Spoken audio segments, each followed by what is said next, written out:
अस्सलामुअलैकुम students. I hope कि आप सब लोग बहुत मज़े में होंगे। तो आज की वीडियो में हम लोग देखेंगे हमारा जो चैप्टर नंबर 5 ऑपरेटिंग सिस्टम नो परिचय वो चल रहा था। तो इस वीडियो का जो है अभी इस चैप्टर का ये 7वां वीडियो है हमारा पार्ट 7। ओके, तो पिछले वीडियो में हमने देखा था फाइल सिस्टम के बारे में। तो फाइल सिस्टम क्या होता है? तो फाइल सिस्टम बेसिकली होता है कि हमारे विंडोज़ में या चाहे कोई भी आपकी सिस्टम हो कंप्यूटर की, उसमें क्या होता है, कंप्यूटर में फाइल कैसे स्टोर होगी, फाइल स्टोर करने में कौन सी चीज़ें होती है। ओके, उसके बाद फोल्डर्स के बारे में भी देखे थे हमने। और उसके बाद लिनक्स लिनक्स ऑपरेटिंग सिस्टम जो उसके बारे में जो हमने उसकी जो फाइल सिस्टम होती है उसके बारे में देखा था हमने। ओके, उसमें एक खास चीज़ बताया था मैंने आपको कि उसमें क्या है, लिनक्स के अंदर आपको केस सेंसिटिव है। वो केस सेंसिटिव मतलब जहाँ पे आपने कैपिटल और स्मॉल में कोई सेम चीज़ लिखी है, सेम नाम लिखा है, जैसे कि फाइल 1, अपने फाइल 1 लिखा है कैपिटल में, दूसरी जगह लिखा है फाइल 1 स्मॉल के अंदर। ओके, तो वो दोनों चीज़ें अलग अलग है, अलग अलग फाइल है दोनों। क्यों? क्योंकि लिनक्स ऑपरेटिंग सिस्टम जो है वो क्या है, केस सेंसिटिव। ओके, तो सेम नाम की दो फाइल एक फोल्डर में नहीं हो सकती, अलग अलग फोल्डर्स में सेम नाम की दो फाइल्स हो सकती है। ओके, तो ये कुछ चीज़ें थी जो हमको ध्यान देनी है, हमारी फाइल सिस्टम के रिलेटेड है। ओके, तो आगे बढ़ेंगे तो अगला टॉपिक है हमारा कॉम्प्यूटिंग डिवाइसના વિવિધ પ્રકારો અને તેમાં વપરાતી ઓપરેટિંગ સિસ્ટમ। क्या लिखा है? कंप्यूटिंग डिवाइस जो होती है, कंप्यूटिंग मतलब वही चीज़ जो हम कंप्यूटर पे काम करेंगे तो उसको बोलेंगे कंप्यूटिंग करना। ओके, अब कंप्यूटिंग डिवाइस इसमें क्या होते हैं, अलग अलग तरह के कंप्यूटर्स यहाँ पे आपको देखने मिलेंगे। जैसे कि हम तो अभी जो यूज़ करते हैं ना हमारे कंप्यूटर्स, तो उसको हम बोलते हैं पीसी, पर्सनल कंप्यूटर। ओके, जो मोस्ट कॉमन जो उसमें सिस्टम होती है तो वो विंडोज़ हम लोग यूज़ करते हैं। ओके, तो इसके अलावा बहुत सारे कंप्यूटर्स है, बहुत पावरफुल कंप्यूटर्स भी है जो बड़े बड़े काम भी करते हैं। ओके, हम जो यूज़ करते हैं पर्सनल कंप्यूटर वो बेसिक यूज़ के लिए, ऑफिस यूज़ के लिए हम लोग यूज़ करते हैं, हमारे खुद के यूज़ के लिए। ओके, अब कुछ कंप्यूटर्स, कुछ सिस्टम्स ऐसी होती है जो बड़े बड़े काम करेंगे, जैसा कि लाखों जीबी का डेटा स्टोर करना है अगर, या सर्वर के ऊपर डेटा स्टोर करवाना है, या कोई बहुत कॉम्प्लिकेटेड काम करना है जैसा कि हवामान की आगाही करना, या जैसा कि कोई सीक्रेट मिशन होते हैं जो गवर्नमेंट के या किसी और संस्था के, तो उसको मेंटेन करना, तो उसके लिए उनको क्या हाई हाई परफॉर्मेंस कंप्यूटर्स का उनको यूज़ करना होता है। तो वो सब देखेंगे आज के वीडियो में। तो विविध प्रकारના હેતુઓ માટે मतलब अलग अलग काम करने के लिए कॉम्प्यूटिंग डिवाइसेसની વિશાળ શ્રેણીઓ એટલે કે उनकी सीरीज पूरी एक उपलब्ध है। आથી આપણે મોટાથી નાના કદના ક્રમમાં તે રજૂ કરીશું। क्या लिखा है? हम स्टार्टिंग करेंगे सबसे बड़े कंप्यूटर से, उसके बाद छोटा देखेंगे और वन बाय वन ऐसा आगे बढ़ेंगे। ओके, तो सबसे पहला हमारा कंप्यूटर आएगा सुपर कंप्यूटर। ओके, तो सुपर कंप्यूटर में क्या होगा, सबसे पावरफुल कंप्यूटर अगर है कंप्यूटर की कैटेगरी में तो वो है सुपर कंप्यूटर। ओके, तो सुपर कंप्यूटर में क्या होगा, तो સૌથી મોટા અને સૌથી શક્તિશાળી કમ્પ્યુટર બનાવવામાં આવ્યા તે સુપર કમ્પ્યુટર તરીકે ઓળખાયા। આ એવા કમ્પ્યુટર છે જેની ઝડપ એક સેકન્ડમાં અબજો લાખો અપૂર્ણાંક એટલે કે रियल नंबर संख्या जो होती है उसके ऊपर प्रक्रिया करवा सक्षम है। क्या लिखा है? अबजों लाखों की संख्या में कुछ नंबर्स उस पर दिए होंगे तो वो एक ही सेकंड में वो उस पर काम करने के लिए, उस पर प्रोसेस करने के लिए वो कैपेबल है, उतनी ताकत उसके अंदर है। दाखला तरीके नवेम्बर 2011 में जापानનું के कंप्यूटर 10 पीटाफ्लोप्स मतलब क्या, फ्लोटिंग पॉइंट ऑपरेशंस पर सेकंड, मतलब एक सेकंड में 106 फ्लोटिंग पॉइंट ऑपरेशंस में परफॉर्म किए थे, જેની ઝડપે કાર્ય કરતું વિશ્વનું સૌ પ્રથમ कंप्यूटर बन्યું। क्या लिखा है? सबसे पहला कंप्यूटर था सुपर कंप्यूटर में दुनिया का सबसे पहला, तो वो था जापान का के कंप्यूटर। और टाइम क्या था उसका? नवंबर 2011। आईएमपी क्वेश्चन आपको याद रखना है कि सबसे पहला सुपर कंप्यूटर था पूरे वर्ल्ड के लिए, पूरे विश्व के लिए, तो वो कौन सा था? तो जापान का के सुपर कंप्यूटर, और वो टाइम क्या था उसका? नवंबर 2011। ओके, आप देख सकते हो स्क्रीन के ऊपर उसका, आपको जो है उसका फोटो दिख रहा होगा के कंप्यूटर्स का। लुक इनटू द के कंप्यूटर, द के कंप्यूटर रैक। ओके, उसमें अलग अलग टास्क करने के लिए अलग अलग डिस्क है, पावर सप्लाई का सेक्शन पूरा अलग है। तो ये क्या करते हैं, एक ही सेकंड में लाखों की संख्या के ऊपर, करोड़ों की संख्या के ऊपर वो काम करने के लिए कैपेबल होते हैं। ओके, दुनिया के सबसे फास्ट और कंप्यूटर में अगर बात करें तो वो है सुपर कंप्यूटर। सुपर कम्प्यूटर में आगे बढ़ेंगे तो भारत विश्वના જૂજ દેશોમાંનો એક દેશ છે જેણે પોતાનું સુપર કમ્પ્યુટર વિકસિત કર્યું છે।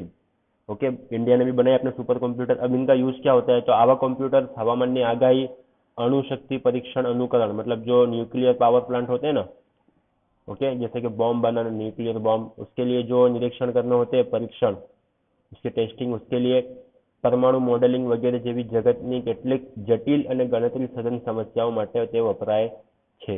આ કોમ્પ્યુટર સામાન્ય પ્રકારના પર્સનલ કોમ્પ્યુટર કરતાં બિલકુલ અલગ હોય છે અને તેની અતિ ઝડપી ચેનલ્સનો ઉપયોગ કરીને હજારો સંલગ્ન પ્રોસેસરને સમાંતર રીતે વાપરીને अतिशय झड़प मेळवी कोई एक समस्या ना कार्य ने शक्ति वापरे थे. क्या लिखा है, मल्टीपल प्रोसेसर, उसमें बहुत सारे प्रोसेसर होंगे, ओके, तो वो सबको कनेक्ट करके क्या करेगा, एक ही काम के ऊपर फोकस करेगा. उसका मेन काम एक ही होगा. जैसे कि अपने अगर हवामान की आगाही के लिए कोई कंप्यूटर बनाया है गवर्नमेंट ने, तो उसका पूरा काम जो है वो हवामान की आगाही करना ही है उसका. ओके, तो वो जितने भी उसके रिसोर्सेस है, जितने साधन उसके पास है, उसका यूज वो एक ही काम में करेगा. तो क्या करेगा, बहुत शक्ति उसको पावरफुलनेस की जो होगी वो ज्यादा होगी. ओके, तो रिजल्ट जो मिलेगा वो बहुत एक्यूरेट मिलेगा, बहुत आसपास, मतलब जो एक्चुअल रिजल्ट होगा उसके आसपास रिजल्ट उसमें मिलेगा. ओके, उसके बाद सेकंड कंप्यूटर हमारा आएगा मेन फ्रेम कंप्यूटर. तो मेन फ्रेम कंप्यूटर में क्या होगा, तो मेन फ्रेम वो क्या है, सुपर कंप्यूटर पछीनी श्रेणी, मतलब सुपर कंप्यूटर के बाद का जो कंप्यूटर आएगा वो होगा मेन फ्रेम. સુપર કોમ્પ્યુટર્સ પછીની શ્રેણીમાં કોમ્પ્યુટર્સ મેઇન ફ્રેમ કોમ્પ્યુટર્સ છે. સરકાર અને કોર્પોરેટર વાતાવરણમાં આ જાતના કોમ્પ્યુટર્સનો ઉપયોગ થાય છે કે જ્યાં ઘણી ઊંચી કાર્યક્ષમતા ઉપરાંત ઉચ્ચ સ્તરની વિશ્વસનીયતા અને હયાત મેઇન ફ્રેમ આધારિત સોફ્ટવેર એ ચાવીરૂપ પાસાઓ છે. क्या लिखा है, ऊंची श्रेणी, मतलब वो कॉस्ट सबसे ज्यादा सुपर कंप्यूटर का होगा. ओके, उसके बाद मेन फ्रेम कंप्यूटर का कॉस्ट, मतलब जो एक्सपेंस होता है वो उसका कम होगा. कार्य क्षमता भी ऊंची होगी, उपरांत उच्च स्तर में विश्वसनीयता, मतलब गोपनीयता, आपकी जो डेटा की सिक्योरिटी वो हाई लेवल की प्रोवाइड करेगा. અને હયાત મેઇન ફ્રેમ આધારિત સોફ્ટવેર એ ચાવીરૂપ પાસાઓ છે.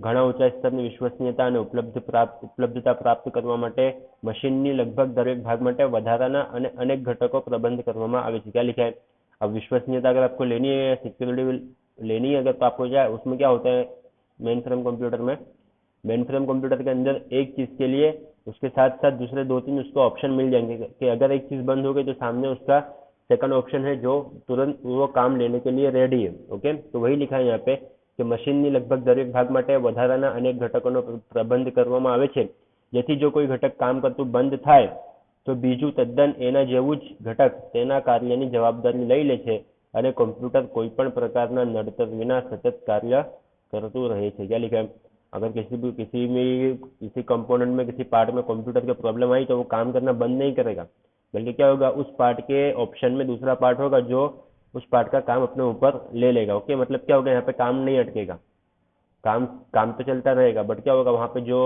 पार्ट खराब हुआ है उसका काम दूसरा पार्ट अपने ऊपर ले लेता है. ओके,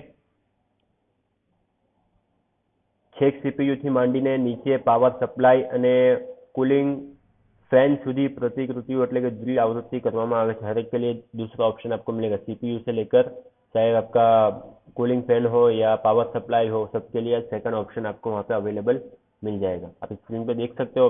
આ કારણથી આ મશીન કોઈ પણ પ્રકારની મુશ્કેલી વિના અનેક વર્ષો સુધી સતત ચાલ્યા કરે છે. ઓપરેટિંગ સિસ્ટમના ઉદાહરણમાં IBM Z ऑपरेटिंग सिस्टम અને लिनक्स ना भिन्न स्वरूप છે. आप देख सकते हो स्क्रीन के ऊपर IBM Z ऑपरेटिंग सिस्टम का मेन फ्रेम कंप्यूटर आपको दिख रहा है. ओके, उसके बाद अगला टॉपिक आगे बढ़ेंगे तो आएगा हमारा सर्वर कंप्यूटर. तो सर्वर कंप्यूटर्स अति शक्तिशाળી कंप्यूटर्स હોય છે જે અનેક ક્લાયન્ટ કમ્પ્યુટરને કમ્ફર્ટિંગ અને ડેટાનો સંગ્રહ કરવાની સેવા પૂરી પાડે છે. આ કમ્પ્યુટરની મુખ્ય લાક્ષણિકતાઓ નીચે મુજબ છે. अब सर्वर कंप्यूटर में क्या होगा, सर्वर कंप्यूटर में जैसे कि अभी सपोज हमारे यहाँ पे 10 कंप्यूटर है अगर, ओके, और 10 को हमने सर्वर से कनेक्ट किया हुआ है. अब जितना भी काम होगा 10 कंप्यूटर में वो सर्वर के ऊपर जाकर स्टोर होता रहेगा. ओके, वही लिखा है यहाँ पे कि डेटा नो संग्रह करवानी सेवा पूरी पाड़े છે. क्या लिखा है, अलग अलग क्लाइंट कंप्यूटर होंगे.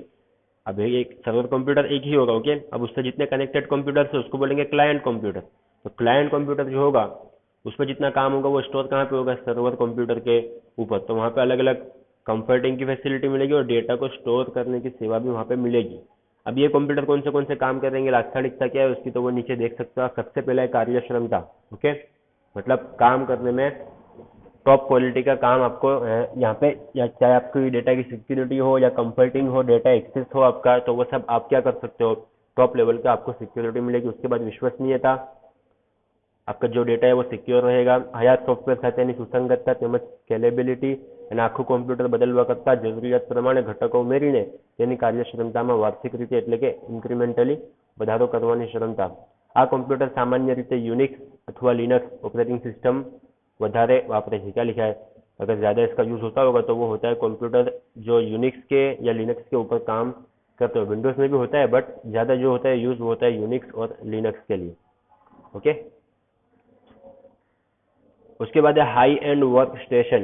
हाई एंड वर्क स्टेशन, इसमें क्या होगा, इसमें जो जैसे कि कोई मूवी का काम हो गया या मॉडलिंग का काम हो गया। ओके, कोई मूवी में एनिमेशन देना होता है ना, मूवी में एक अलग असर देने के लिए, जैसा कि कुछ देखते हैं गाड़ियां जैसे कि उड़ रही है, तो वो गाड़ी एक्चुअल में उड़ नहीं रही, उसको क्या किया, एनिमेट किया हुआ है मूवी के लिए। ओके, तो और कुछ कॉम्प्लिकेट मैथमेटिकल ऑपरेशन होते हैं, जैसा कि वैज्ञानिकों की कुछ रिसर्च चल रहे अगर, तो उनके लिए वो हाई एंड वर्क स्टेशन का उनको काम होता है, जैसे देखेंगे अभी।